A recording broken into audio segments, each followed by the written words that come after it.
കൊച്ചി ധനുഷ്കോടി ദേശീയപാതയിൽ അടിമാലിക്ക് പിന്നാലെ പള്ളിവാസലിലും മണ്ണിടിച്ചിലുണ്ടായിരിക്കുകയാണ്.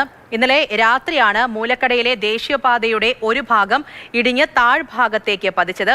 ഈ അടിമാലിയിലുണ്ടായ മണ്ണിടിച്ചിലിൽ അവിടെ വീട് നഷ്ടപ്പെട്ടവർ ഇപ്പോൾ പ്രതിഷേധത്തിലാണ്. കാരണം അടിയന്തര സഹായങ്ങൾ നൽകാതെ ദേശീയപാതയിലെ മണ്ണ് നീക്കാൻ അനുവദിക്കില്ല എന്നാണ് പ്രദേശവാസികളുടെ നിലപാട്.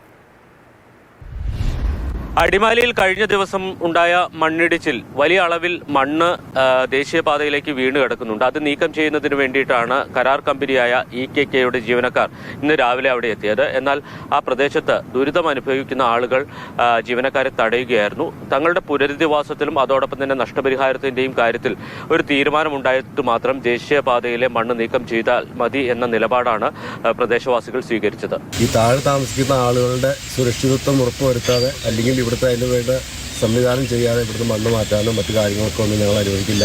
ഞങ്ങളുടെ ജീവനും സ്വത്തിനും സുരക്ഷിതം നൽകാതെ ഒരു കാര്യത്തിനും അതിന് അനുവദിക്കില്ല. 7 കുടുംബങ്ങൾക്കാണ് ഇവിടെ പൂർണ്ണമായും വീട് നഷ്ടപ്പെട്ടിരിക്കുന്നത്. ഇവരെ KSEBയുടെ ഒഴിഞ്ഞുകിടക്കുന്ന ക്വാർട്ടേഴ്സുകളിലേക്ക് മാറ്റാൻ തീരുമാനിച്ചിട്ടുണ്ട്. പക്ഷേ അവർക്ക് ഉടുവസ്ത്രം മാത്രമാണ് ഇപ്പോൾ അവശേഷിക്കുന്നത്. ഏതെങ്കിലും രീതിയിൽ അവർക്ക് വസ്ത്രം വാങ്ങുന്നതിനെങ്കിലും ഒരു ധനസഹായം അനുവദിക്കാൻ ഇതുവരെ സർക്കാരോ ജില്ലാ ഭരണകൂടമോ തയ്യാറായിട്ടില്ല. അതിൽ വലിയ പ്രതിഷേധം ഈ ദുരിതബാധിതർക്കുണ്ട്. അതോടൊപ്പം തന്നെ ജില്ലയിൽ കഴിഞ്ഞ രാത്രിയും ശക്തമായ മഴയുണ്ടായിരുന്നു, പ്രത്യേകിച്ച് മലയോര മേഖലയിൽ. അടിമാലിക്ക് സമീപം, അടിമാലിക്ക് പിന്നാലെ ദേശീയപാതയിൽ പള്ളിവാസൽ മൂലക്കടയിലും ഇത്തരത്തിൽ റോഡിന്റെ ഒരു ഭാഗം ഇടിഞ്ഞു പോയിട്ടുണ്ട്. അവിടെയും റോഡ് അപകടാവസ്ഥയിലാണ്.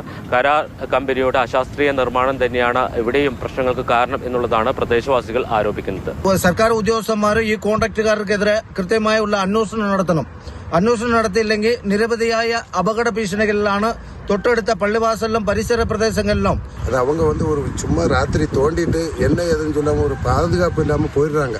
அவங்க ரோடு மாத்திரம் தோண்டிட்டு மாத்திரம் போறாங்க ஒழிச்சு அதை கரெக்ட் பண்ணி வச்சுட்டு போக மாட்டேங்காங்க. ഇപ്പോഴെന്തായാലും മഴ മാറി നിൽക്കുകയാണ്. പക്ഷേ വരും മണിക്കൂറിലും ശക്തമായ മഴയ്ക്ക് സാധ്യതയുണ്ട്. പാതയിലൂടെയുള്ള ഗതാഗതത്തിന് നിയന്ത്രണം ഏർപ്പെടുത്തിയിട്ടുണ്ട്.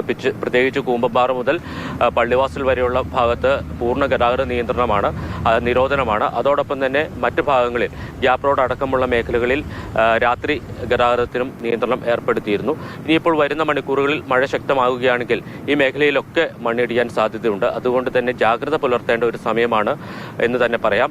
ഇടുക്കിയിൽ നിന്ന് വിനു കാഞ്ഞിരപ്പള്ളിക്കൊപ്പം ജൈനസ് രാജു, മാതൃഭൂമി ന്യൂസ്.